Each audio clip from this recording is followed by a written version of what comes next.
Oke, assalamualaikum warahmatullahi wabarakatuh. Sekarang untuk mata kuliah keamanan komputer kita udah masuk ke pertemuan 12. Di pertemuan 12 kita akan bahas etika dan hukum keamanan cyber. Jadi kita akan bahas etika dalam menggunakan teknologi baik secara untuk keamanan maupun nanti kalian misalnya jadi security specialist. Ini juga kalian harus perhatiin hukum-hukum apa aja yang kalian perhatiin dalam menjadi security specialist dari sebuah entah itu aplikasi, web, sistem ataupun mobile computing. Itu ada beberapa hukum yang harus kalian perhatiin. Jadi di sini kita akan bahas pedoman moral dan hukuman untuk keamanan cyber. Hari ini yang kita akan bahas ada etika keamanan cyber, kemudian hukum keamanan cyber, kemudian hukum keamanan cyber di skala global, ada GDPR, ada CISA, kemudian ada Budapest Convention on Cybercrime, kemudian ada implikasi hukuman atas pelanggaran cyber, data dari hacking, pencurian data, kejahatan phishing, dan penipuan online. Kemudian ada etika dalam penanganan dan penerapan insiden cyber. Kemudian ada langkah-langkah meningkatkan kepatuhan. Jadi hari ini kita akan bahas apa itu pedoman moral yang harus kalian perhatiin, entah itu sebagai pengguna ataupun nanti kalian sebagai pencipta apps tadi, mobile apps, website, sistem. Itu yang beberapa harus kalian perhatiin untuk keamanan sistem kalian, aplikasi kalian, website kalian, dan keamanan dari user yang menggunakan yang udah kalian ciptain juga. Jadi ini untuk menjaga kepercayaan, kerahasiaan, dan integritas. Jadi ini juga masih berhubungan dengan tujuan dari keamanan komputer. Jadi prinsip-prinsip etika keamanan cyber udah pasti juga berhubungan dengan keamanan komputer. Itu harus bersifat rahasia.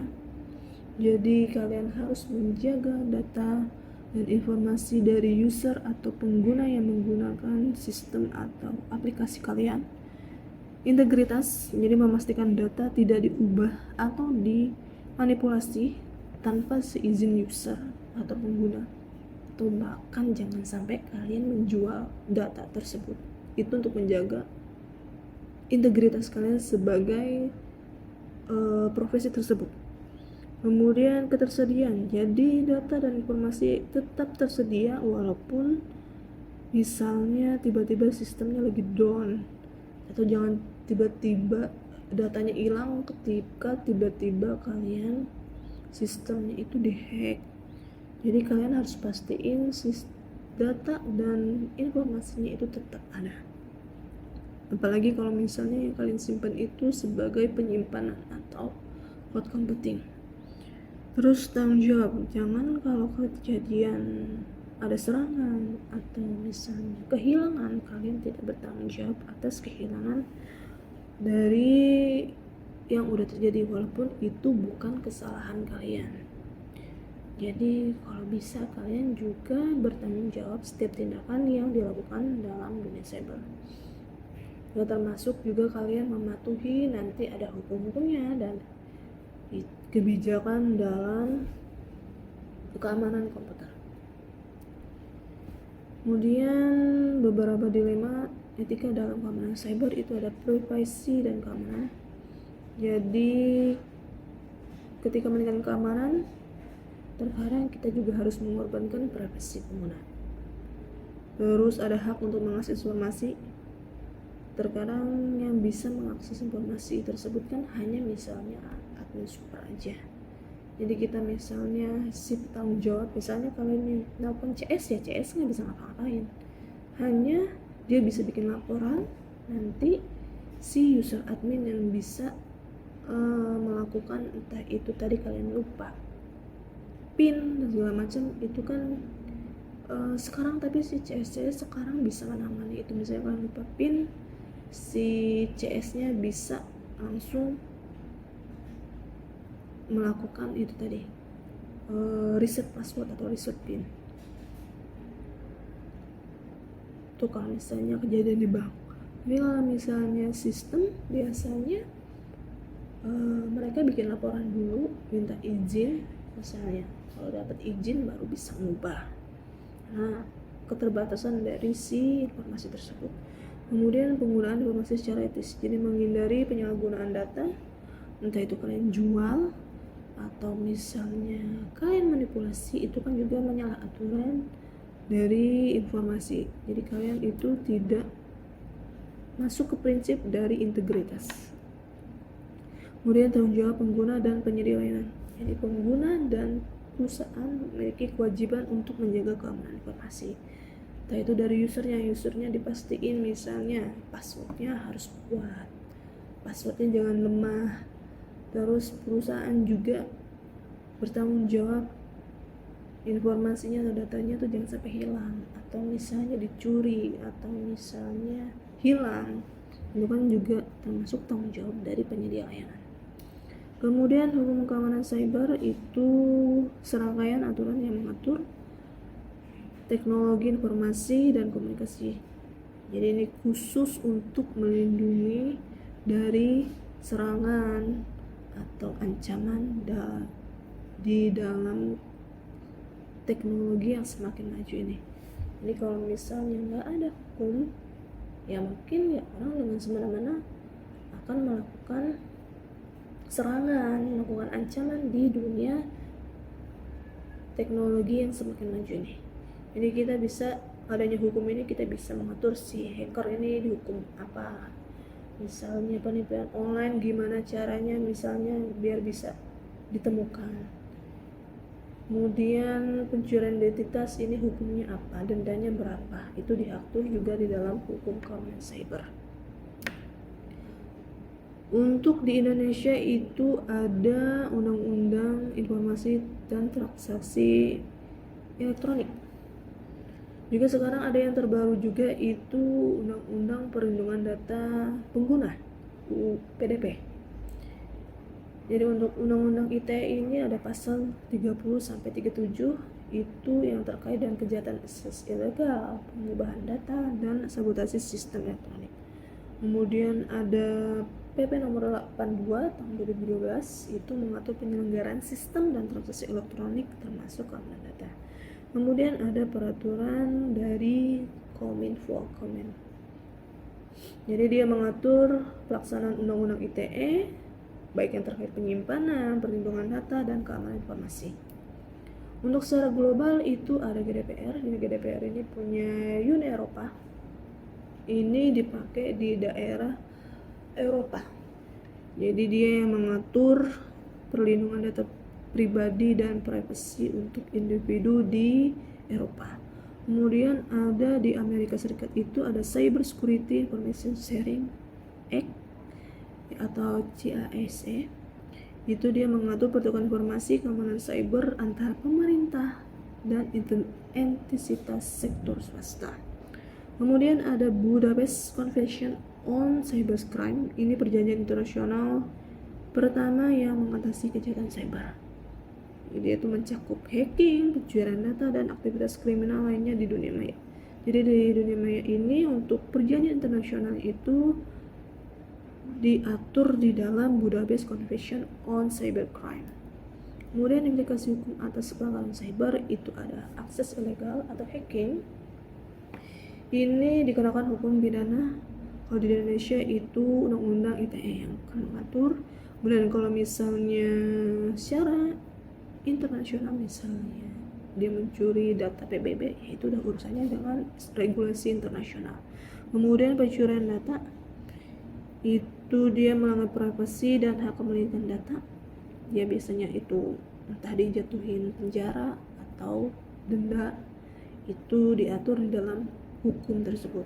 Kemudian ada distribusi malware. Distribusi malware ini pelanggar dapat dituntut secara hukum karena mengganggu operasional sistem dan merugikan pihak lain.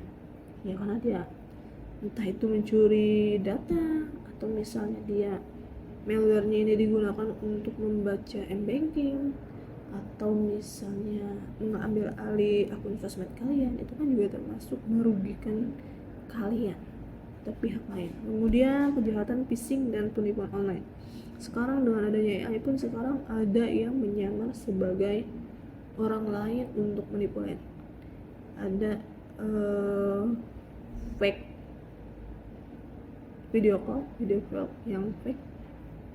Dia menggunakan AI untuk menyamar jadi misalnya kayak jadi artis, untuk misalnya kalian dapat hadiah padahal kalian nggak tahu dapat hadiah dari mana. Itu sekarang juga termasuk di dalam penipuan online. Itu diatur juga di dalam hukum, baik itu tuh di Indonesia itu UU ITE, UU PDP, dan di internasional itu ada Budapest Convention on Cybercrime. Kemudian ada etika dalam penanganan insiden cyber. Itu prinsip keadilan, itu kalian harus bisa jadi hakim, itu harus adil bagi perusahaan, bagi korban, dan juga bagi pelaku. Jadi penanganan insiden cyber harus dilakukan dengan adil dan tidak mendiskriminasi pihak tertentu. Jangan kalian misalnya karena kan kalau misalnya kejahatan cyber atau insiden cyber ini kan bukan hanya si korban dan pelaku aja yang dirugikan, tapi juga perusahaan. Jangan hanya karena kalian misalnya jadi hakim hanya menguntungkan atau membela si perusahaan aja, jadi si korban nggak dapat apa-apa tapi dia merasa dirugikan. Itu kalian harus memegang prinsip keadilan. Kemudian ada prinsip transparansi. Ada beberapa kejahatan cyber yang kalau kemarin itu ada incident threat yang dibahas di kelompoknya si Rama sama Wildan. Itu kan incident threat, inside threat. Jadi ada orang dalam yang melakukan penjualan data. Itu pas di pengadilan itu tidak transparansi, entah itu datanya dia dapetin dari mana, nggak tahu dihukumnya bagaimana, tidak tahu bagaimana cara dia di sidang pun tidak tahu karena tidak ada prinsip transparansi. Jadi kalian kalau misalnya menangani insiden cyber ini kalau bisa transparansi, jadi kalian bisa tahu pemberitahuan pelanggaran kepada user misalnya, jadi ada notifikasinya. Atau misalnya tapi emang rata-rata sih perusahaan kalau misalnya terjadi serangan misalnya pencurian data, ya rata-rata ya juga mereka nggak akan mengaku, karena kan itu juga merusak reputasi perusahaan mereka kan. Nah, itu juga dia udah melenceng dari prinsip transparansi. Padahal sudah jelas-jelas misalnya Bank A kemarin ketahuan di dark web itu ada yang punya data-data semua nasabah dari Bank A. Tapi si Bank A menjawab jangan percaya. Ya karena ya itu juga termasuk dia akan merasa itu akan mencoreng nama perusahaan mereka. Kemudian ada prinsip akuntabilitas. Jadi perusahaan harus bertanggung jawab atas kebijakan dan tindakan keamanan yang diambil, baik itu ke korban maupun ke pelaku. Jadi itu tadi si Bank A ini tadi nggak transparansi dan juga tidak melakukan pemberitaan publik jika terjadi kebocoran data. Padahal sudah jelas-jelas datanya itu ada di dark web yang si hackernya ini bilang itu jelas dari Bank A tersebut. Jadi kalian harus bisa memegang prinsip keadilan, prinsip transparansi, dan prinsip akuntabilitas. Kemudian etika dalam penerapan keamanan cyber itu penggunaan data menggunakan teknologi ini secara etis. Jadi gunakan teknologi ini yang semakin maju, itu jangan bikin buat yang aneh-aneh. Entah kalian misalnya dari usernya atau misalnya dari adminnya, ya usernya kalian jangan kirim berita-berita hoax buat memancing emosi orang, itu kan juga termasuk kalian melanggar kode etis dalam menggunakan teknologi. Atau misalnya kalian sebagai user adminnya atau super adminnya, kalian manipulasi atau diambil datanya terus dijual ke pihak ketiga biar misalnya si perusahaan tersebut bisa ngubungin kalian buat promosi, itu kan juga termasuk sebenarnya penyalahgunaan data. Kemudian hak pengguna untuk privacy, ya tadi user yang menggunakan sistem kalian berhak mendapatkan keamanan 100% dari data-data yang udah dia taruh atau bahkan yang kalian wajibin isi di sistem kalian, yaitu kalian harus menjamin keamanannya. Entah itu datanya nama, tanggal lahir kan juga kadang sensitif, terus alamat tapi lagi lebih sensitif. Itu kalian harus menjaga privasi tersebut, karena kan beberapa sistem mengharuskan user mengisi alamat, mengisi nomor telepon, email, yang kadang kalau secara logika bagi kakak yang thinking ini, mengisi alamat di apps itu buat apa?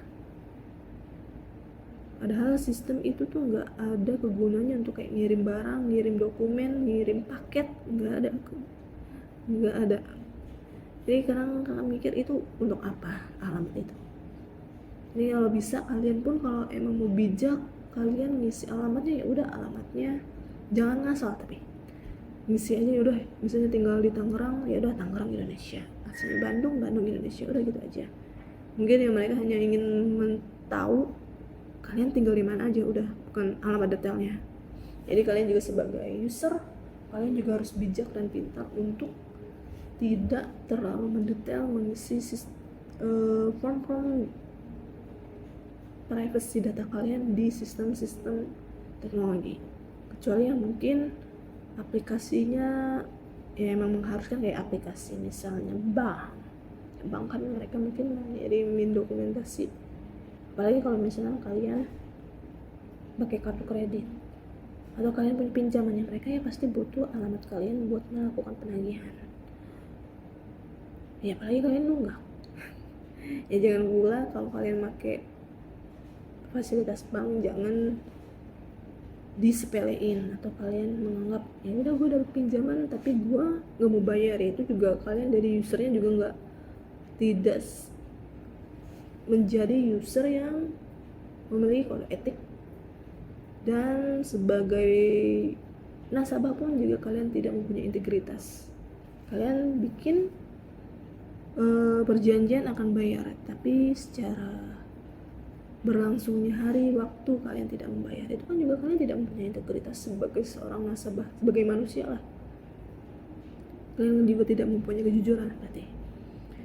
Kemudian ada etika, yaitu kepatuhan terhadap standar hukum. Nah itu tadi, kalau kalian tadi udah bikin perjanjian tanda tangan di atas materai, tapi kalian tadi nggak mau bayar, atau misalnya kalian menyalahgunakan data, ya itu kan juga harus kalian menerima hukum apa yang nanti diberikan kepada kalian. Yaitu tadi entah itu sebagai nasabah yang tidak punya integritas atau super admin yang menyalahgunakan data nasabah. Jadi kalian harus mematuhi hukum dan regulasi yang mengatur perlindungan data. Di Indonesia tadi ada undang-undang ITE dan undang-undang PDP. Secara internasional tadi ada Budapest Convention on Cybercrime. Kalau di Eropa itu ada General Data Protection Regulation, itu untuk di Uni Eropa. Dan di Amerika Serikat itu ada Cyber Security Information Sharing Act atau GISA. Jadi kalian harus mematuhi standar hukum, baik standar hukum di negara kalian maupun standar hukum secara global. Jadi untuk ada satu kasus Cambridge Analytica, dia ini menjual pengguna data Facebook. Jadi ini datanya ini dipakai buat penelitian di Cambridge. Nah, si yang ngumpulin data ini menjual data-data pengguna Facebook untuk kepentingan politik. Jadi dia udah melanggar privasi jutaan pengguna dan dia juga dikenakan denda besar oleh si Facebook karena dia udah menjual data-data user yang udah ngisi dari si Facebook untuk kepentingan politik. Dari situ juga diterapkan kebijakan baru untuk perusahaan teknologi. Kemudian langkah-langkah meningkatkan kepatuhan IKA dan hukum cyber itu ada audit keamanan berkala. Itu bagian pelayanan publik atau si pelayanan perusahaan tersebut, ya kalian juga harus cek. Misalnya ada user yang pakai password lemah, ya kalian kasih notifikasi ke email mereka password mereka lemah. Atau misalnya ada terjadi aktivitas mencurigakan, ya juga ya kayak misalnya kan Google itu kalau misalnya kalian login ke device baru, dia kan kasih notifikasi ke email kalian kalau terjadi log aktivitas mencurigakan, walaupun ya itu yang login kalian sendiri. Itu juga termasuk bagus sih. Jadi kalau misalnya secara keseluruhan, misalnya per bulan kalian melakukan audit atau per tahun kalian melakukan audit, ini misalnya user ini pakai passwordnya lemah, ya kalian pasti kirim email atau kirim surat cinta ke si user ini agar passwordnya jadi diubah ke password yang kuat, supaya tidak, entah itu tidak merugikan dirinya sendiri ataupun tidak merugikan perusahaan. Terus pelatihan etika keamanan cyber, jadi ya semua karyawan dan user juga harus mengikuti, setidaknya paham, walaupun kalian menggunakan teknologi, kalian harus menjaga kerahasiaan, integritas kalian sebagai manusia atau sebagai pekerja profesional kalian, atau data-data kalian tetap tersedia bagi user ataupun bagi si perusahaan, si super admin ini. Kemudian menerapkan kebijakan perlindungan data yang kuat. Itu tadi, itu harus passwordnya kuat, harus alfanumerik, harus ada simbolnya, harus ada huruf gedenya 1 minimal. Itu kan juga kalian menerapkan kebijakan. Atau misalnya yang bisa mengakses data ini hanya misalnya si user ini doang, misalnya kayak yang bisa mendaftar akses mahasiswa, ya udah hanya mahasiswa. Atau misalnya kan prodi juga butuh data mahasiswa, ya berarti prodi juga bisa mengakses data mahasiswa. Itu juga termasuk kebijakan dalam pengaturan user. Kemudian kesimpulan seperti biasa, baca materi yang udah kasih di Edu biar materinya juga dibaca. Oke, kamsahamnida ya Rabbun. 다음에 다음 주 또 만나요. kakak kirim. Wassalamualaikum warahmatullahi wabarakatuh.